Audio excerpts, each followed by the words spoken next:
Est-ce que tu te souviens de Chris Wu, l'idol K-pop, l'icône chinoise, le mec aux millions de fans? Il était partout, dans les clips, dans les films, sur les plateaux, dans des pubs pour Porsche, Burberry, L'Oréal. C'était une rockstar 2.0. Le mec, une véritable machine à fric. Un visage parfait pour vendre du rêve aux ados. Et puis, plus rien. Disparu. En juillet 2021, le nom de Chris Wu explose sur les réseaux. Mais pas pour un nouveau single, pas pour une tournée mondiale, non. Pour une accusation de viol. Une jeune fille de 18 ans. Et elle balance tout. Elle dit que 2 ans plus tôt, alors qu'elle était encore mineure, Chris Wu l'aurait droguée et violée chez lui. Et que c'était pas du tout un accident, et aussi que ce n'était pas la première. Qu'il avait une sorte de système, une méthode, un piège bien huilé. Casting bidon, promesse de carrière, soirée alcoolisée et téléphone confisqué. Et au bout de tout ça, un lit, une victime. Cette fille s'appelle Du Meishu. Excusez ma prononciation, j'ai fait chinois en LV6. Et ce qu'elle a déclenché en Chine, eh bien, c'est un véritable séisme. Une avalanche de témoignages, des marques qui fuient, une arrestation filmée en direct et un procès totalement historique. Chris Wu, idole nationale, condamné à 13 ans de prison ferme pour viol et pour orgie. Cette affaire, c'est pas juste un fait divers, c'est une chute en direct, une désintégration totale d'image publique, mais aussi quelque chose de très révélateur sur cette industrie, celle des idoles, à une culture des fans ultra toxique, à un système qui, pendant des années, a protégé les stars et écrasé les victimes. Alors aujourd'hui, on va tout revoir. Du début, on va remonter le fil. Qui était Chris Wu avant le scandale? Comment est-il devenu aussi intouchable? Comment il a piégé ses fans? Et comment l'affaire a explosé? Et surtout, pourquoi cette histoire a changé la manière dont la Chine regarde aujourd'hui ses idoles? Bienvenue dans l'histoire sans filtre de la chute de Chris Wu, une idole fabriquée, un prédateur révélé et une société entière obligée cette fois-ci d'ouvrir les yeux.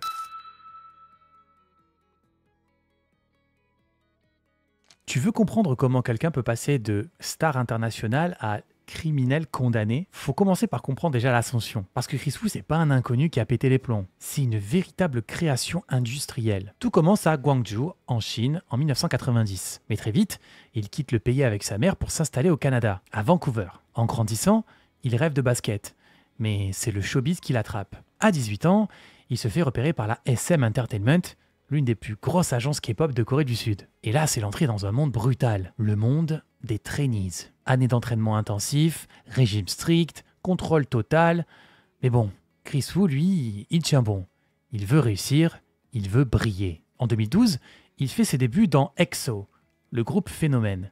Et c'est la folie. Des millions de fans, des concerts sold out, des clips qui cassent complètement YouTube. Et lui, Chris Wu, c'est pas juste un figurant, hein. C'est LE visuel du groupe, le leader de la sous-unité chinoise EXO-M. Le mec, il parle mandarin, cantonais, anglais, coréen. Il a le look, il a l'attitude. Et surtout, il a l'arrogance tranquille de ceux qui savent qu'ils sont faits pour dominer. Mais voilà, très vite, il en a marre. Et en 2014, coup de théâtre, il décide de quitter EXO.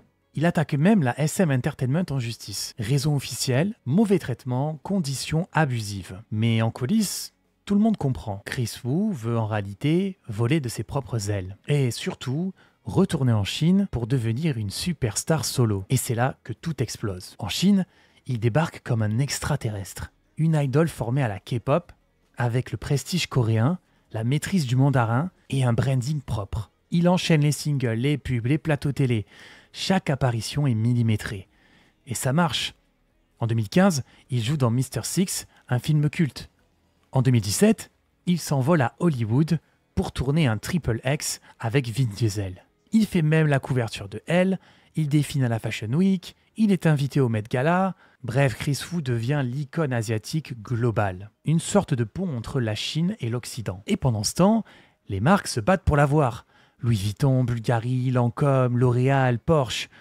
En 2021, il cumule 15 contrats publicitaires en même temps. C'est pas un chanteur, le mec, c'est une machine économique. Un produit de luxe à lui tout seul. Il a sa propre équipe de production, son propre label, ses propres stylistes, il a aussi ses managers, bref, tout roule pour lui. Sur Weibo, le réseau social chinois, il atteint plus de 50 millions de followers. Le mec est partout, absolument partout.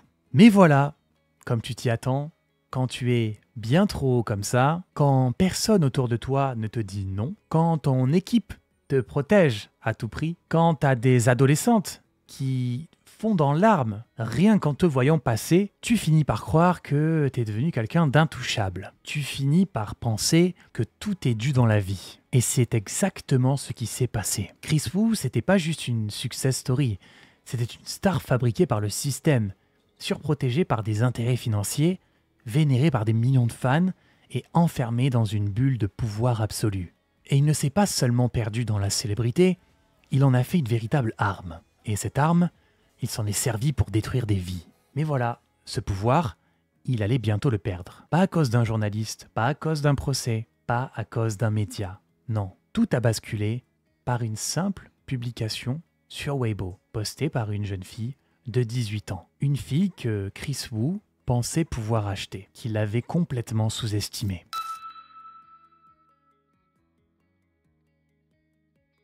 Le 8 juillet 2021, en pleine nuit, un long message est posté sur Weibo. Pas d'effet de manche, pas de filtre, juste une fille qui raconte ce qu'elle a vécu et qu'elle ne peut plus se taire. Elle s'appelle Du Meishu. Elle a 18 ans et ce qu'elle écrit ce soir-là va provoquer un séisme médiatique. Elle explique avoir été approchée par l'équipe de Chris Wu 2 ans plus tôt. À l'époque, elle était encore mineure. On lui propose un rendez-vous professionnel, un casting, une opportunité et elle accepte. Parce qu'elle admire Chris Wu, comme beaucoup d'autres à son âge. Elle n'y voit concrètement rien de mal. Et une fois sur place, absolument tout est différent de ce qu'on lui avait décrit. Pas de salle de réunion, pas d'audition, juste un lieu privé, une ambiance un peu étrange. Elle se retrouve dans un environnement très fermé, sans téléphone et avec consommation d'alcool. Le lendemain, elle se réveille sans souvenir clair de ce qui s'est passé la veille. Mais elle comprend qu'elle a été mise dans une situation qu'elle n'a jamais souhaitée et que Chris Wu a profité d'un contexte où elle était dans l'incapacité de lui dire non. Elle ne parle pas, elle encaisse, mais plus tard, elle reçoit de l'argent, une très grosse somme d'argent, une forme d'accord tacite pour ne pas faire de bruit sur ce qui s'est passé. Et ça marche pendant un temps. Elle garde le silence, jusqu'à ce qu'elle découvre qu'en réalité, eh bien, elle n'était pas seule. D'autres filles, souvent très jeunes, vivent des choses similaires. Des invitations privées, des fausses promesses, des pressions, toujours avec les mêmes méthodes et surtout toujours dans l'ombre. Elle commence à comprendre qu'il ne s'agit pas simplement d'un accident, mais bien d'un système organisé. Et que ce système repose sur l'aveuglement des fans, pouvoir d'une star et la peur des victimes. Alors, elle décide de tout raconter, sans flouter les noms, sans protéger les puissants et sans attendre que quelqu'un d'autre le fasse à sa place. Elle poste alors son récit. Elle détaille tout le fonctionnement, à savoir les premiers contacts avec les messages privés, les fausses propositions professionnelles, les rassemblements déguisés en casting ou en soirée et les situations où l'alcool est central et où le cadre devient flou, voire menaçant. Elle évoque aussi d'autres témoignages, des jeunes filles qui, comme elle, se sont retrouvées dans des scénarios non respectueux de leur volonté. Des histoires qui parlent d'influence, de manipulation émotionnelle, de pression psychologique et surtout de silence imposé. Ce qu'elle écrit, c'est vraiment une prise de risque énorme parce qu'elle attaque l'un des visages les plus célèbres de Chine à ce moment-là. Et pourtant,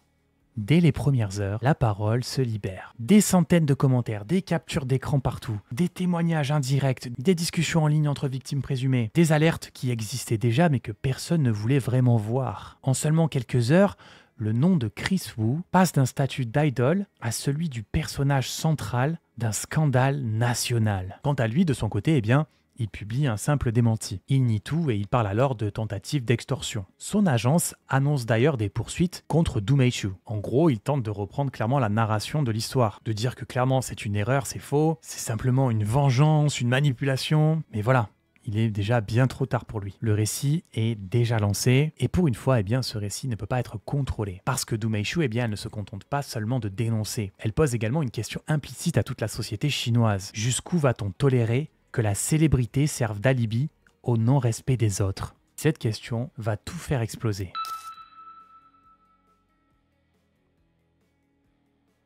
La publication de Du Meishu, c'est pas seulement un coup de buzz, c'était une détonation. Et la secousse, elle s'est propagée à une vitesse hallucinante. En quelques heures, Weibo devient un véritable champ de bataille. On peut y retrouver des hashtags comme Girls Help Girls, Du Meishu ou Chris Wu. Le post d'origine obtient 1 milliard de vues en moins de 48 heures. 1 milliard, les gars. C'est pas un bad buzz, hein. C'est une prise de conscience collective à ce niveau-là. Mais des fans quand même prennent position. Certains encore défendent leur idole et parlent de complot. Mais la majorité commence à comprendre. Parce que les témoignages s'enchaînent et que les preuves, elles s'accumulent. Et parce qu'au fond, la Chine a déjà vu ce genre d'histoire. Mais jamais avec une star de ce calibre. Et puis il y a ce moment où tout bascule vraiment. Les marques rompent leurs contrats les unes après les autres. Louis Vuitton, terminé. Bulgari, terminé. Lancôme, L'Oréal, Porsche, tous se retirent. En moins de 72 heures, 15 contrats commerciaux sont annulés. Des campagnes à plusieurs millions effacées. Des spots retirés, des photos supprimées. Même les plateformes chinoises de musique virent ces morceaux des classements. C'est une chute verticale, un effondrement d'images en accéléré. Et le plus fou, c'est que tout ça se fait sans aucun procès. Il n'y a pas eu d'enquête officielle à ce stade-là. C'était juste la base d'un seul post Weibo. Mais en réalité, c'est pas juste un post Weibo. C'est une fissure dans le vernis, le truc. Ça révèle ce que tout le monde avait refusé de voir. Chris Wu n'était pas un chanteur. C'était une marque à lui tout seul. Un empire construit sur une image. Classe, propre, inattaquable. Et cette image, c'est ce que les marques vendent. Pas sa voix, pas son talent, son image uniquement. Donc forcément, dès que cette image se fissure, elle fuit. Pas par éthique, mais par stratégie. Parce que l'opinion publique est devenue radioactive. Et là, l'État chinois commence à regarder cette histoire de plus près. La police de Pékin a publié un communiqué et ce qu'elle dit change tout. Elle confirme qu'il y a bien eu un contact avec Du Meishu, qu'elle a bien été invitée chez lui en décembre 2020, qu'il y a bien eu une soirée et qu'il y a bien eu consommation d'alcool. Et aussi qu'il y a bien eu une nuit passée ensemble. Les mots sont choisis, mais entre les lignes, l'histoire de Du Meishu est validée. Sauf que ce n'est pas tout. Les enquêteurs révèlent aussi qu'un homme aurait tenté de profiter de la situation pour arnaquer les deux camps. Un type se faisait passer pour un intermédiaire entre Du Meishu et Chris Wu. Il récoltait de l'argent des deux côtés. Ce détail ajoute du chaos, mais il ne change rien à l'essentiel. Le cœur de l'affaire, c'est Chris Wu. Et maintenant, même les autorités l'ont dans le viseur. Le 13 juillet 2021, c'est officiel. Chris Wu est placé en garde à vue. Un communiqué bref mais très clair qui nous dit qu'un homme de 30 ans, de nationalité étrangère, est suspecté d'avoir profité de situations déséquilibrées pour obtenir des faveurs, dans des contextes où le consentement n'était pas du tout assuré. Le nom n'est pas cité, mais tout le monde sait, c'était bien lui. Chris Wu. Et le lendemain, les médias officiels s'en mêlent. Le quotidien du peuple, qui est le journal du Parti communiste, publie alors une phrase glaçante. Peu importe la nationalité, peu importe la célébrité, celui qui enfreint la loi sera puni par la loi. Cette phrase, elle fait vraiment froid dans le dos, parce qu'en Chine, quand l'appareil médiatique parle comme ça veut dire que ton sort, il est déjà scellé. Et ce qui était une rumeur devient alors un fait judiciaire. Ce qui était une idole devient un suspect. Et ce qui était une success story devient un dossier pénal. Ce jour-là, une certitude s'impose. L'empire Chris Wu vient de s'écrouler. Plus aucun sponsor, plus aucune carrière et plus d'échappatoire. Mais ce que personne n'imagine encore, c'est que le pire est à venir.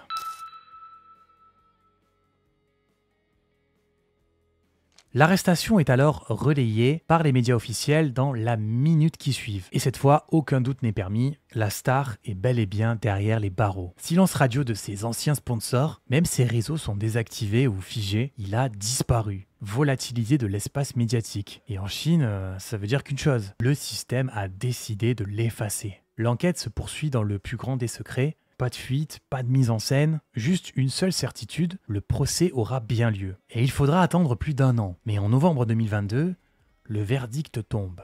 Froid, implacable, définitif. Chris Wu est reconnu coupable. Coupable d'avoir initié des actes intimes sans clarté de consentement, dans au moins 3 situations différentes. Coupable d'avoir organisé des rassemblements non encadrés à caractère sensible, impliquant plusieurs personnes dans un cadre privé. Et au passage, petite cerise sur le gâteau, coupable également d'avoir caché des revenus colossaux au fisc chinois. Le tout lui vaut 13 ans de prison ferme. 11 ans et demi pour les faits à caractère personnel et 1 an et 10 mois pour tout ce qui est rassemblement. Aussi une expulsion définitive du territoire chinois dès la fin de sa peine. Il est également condamné à payer plus de 80 millions d'euros d'amende pour évasion fiscale. Cette condamnation, elle est historique, parce qu'on parle d'ici d'une figure international qui pensait être intouchable, mais qui se retrouve face à la réalité brute d'un tribunal. À l'audience, les preuves sont jugées solides, les témoignages convergent et les incohérences dans la défense ne tiennent pas. Et surtout, et je pense que c'est ça aussi qui a fait que c'était foutu pour lui, le pouvoir politique ne le protège plus. Un représentant de l'ambassade du Canada est présent,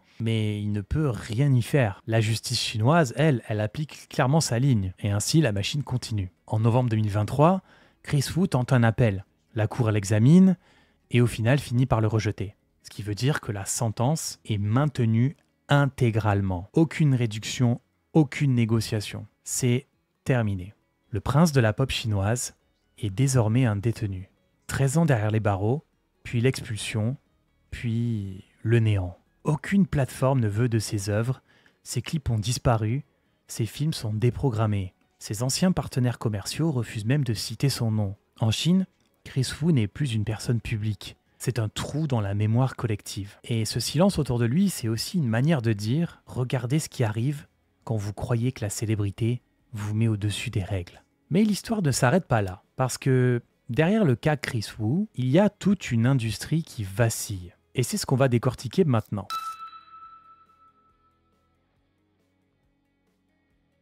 L'affaire Chris Wu, c'est pas juste un effondrement personnel. Véritablement un révélateur systémique. Une affaire qui a ouvert une brèche dans un monde qu'on n'avait jamais vraiment osé questionner. Parce que cette chute, elle n'est pas venue de nulle part.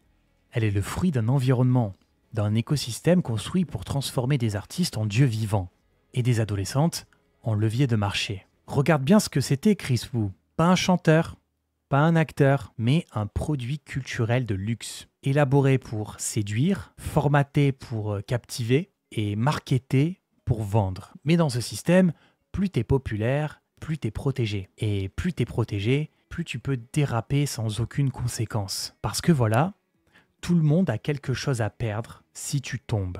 Alors t'as les fans d'abord, qui ferment les yeux tant que tu vends, qui alignent des millions sur ton nom sans poser réellement aucune question. Parce qu'une idole qui vend, c'est bien plus qu'un visage, c'est un canal d'influence. Puis après, tu as les plateformes, les labels, les producteurs. Tout ça, c'est un système bâti sur la rentabilité et qui préfère étouffer les alertes plutôt que risquer le scandale. Il y a bien trop à perdre. Alors ouais, quand une fille de 18 ans balance tout sur Weibo, ce n'est pas simplement un cri de colère. C'est une bombe dans la façade. Et derrière la fissure, ce qu'on découvre, c'est pas juste un homme, c'est pas simplement le problème de Chris Wu. C'est toute une structure organisée qui dysfonctionne. Et moi je vais vous dire, le plus choquant dans tout ça, c'est pas qu'un artiste ait abusé de son pouvoir, mais surtout c'est que autour de lui, ça a été possible et même encouragé du moment que ça restait discret. Voilà pourquoi cette affaire, elle a mis le doigt là où ça fait mal, sur l'impunité déguisée en glamour, sur la manipulation cachée derrière des rencontres de fans et des DM, sur une industrie qui glorifie, sexualise, puis neutralise le débat dès qu'on touche à ses intérêts. Mais cette fois,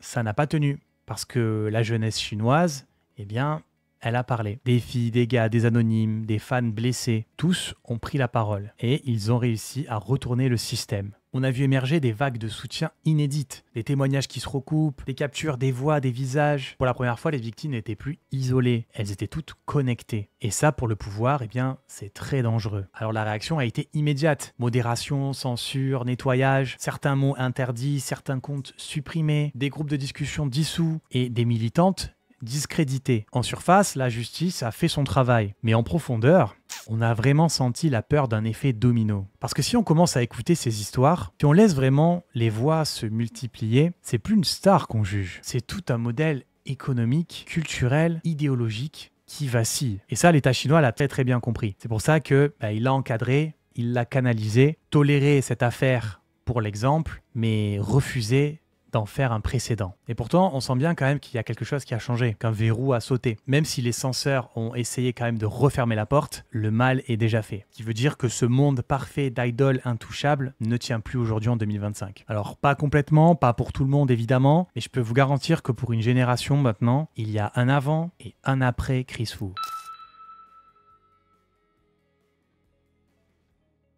Alors Chris Wu ne reviendra pas. Pas sur scène, pas à l'écran, pas dans les charts. Il purge actuellement une peine de 13 ans incompressible et une fois cette peine terminée, il sera expulsé du territoire chinois. Il sera effacé, déconnecté si vous préférez, oublié par l'industrie qui l'a fabriqué, et surtout par le pays qui l'a élevé au rang d'icône. Son nom n'est plus mentionné dans les classements, ses clips ont disparu, ses chansons ne sont plus jouées, ses fansites ont fermé, ses marques l'ont rayé, et les plateformes ont nettoyé jusqu'à la dernière trace, le prix d'un effondrement total.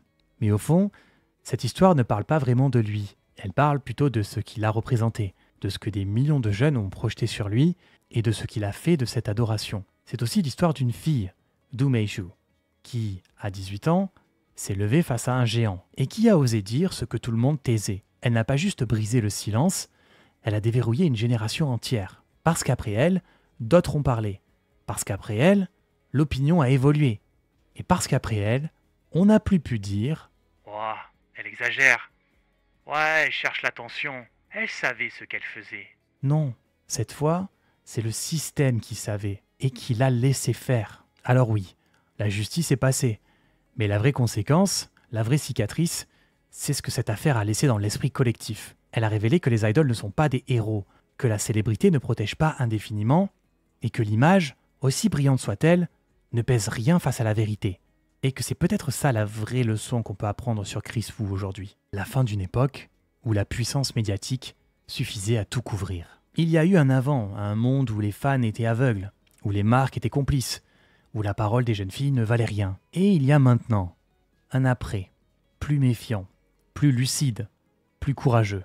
Ce que la Chine en fera, ça reste à voir. Mais ce qui est sûr, c'est qu'il y a un basculement, et que ce basculement ne s'effacera pas. Chris Wu est tombé, spectaculairement.